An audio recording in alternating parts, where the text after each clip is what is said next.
Si la tos seca no te deja dormir, deja de tomar jarabes químicos que solo te dan somnolencia. Haz esto antes de acostarte. La tos seca nocturna ocurre porque las vías respiratorias se resecan e inflaman al acostarte.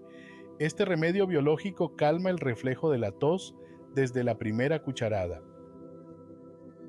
Sirve en una taza 2 cucharadas de miel pura de abejas.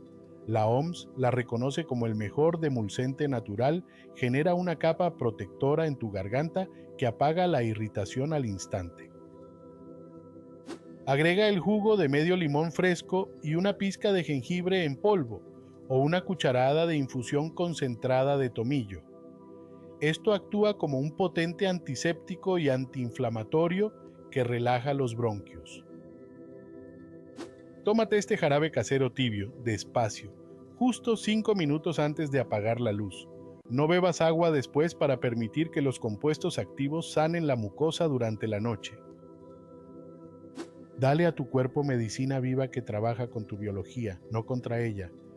Mañana te levantarás como nuevo. Guarda este video para cuando lo necesites, compártelo con quien tenga tos hoy y sígueme para recuperar tu salud de forma natural.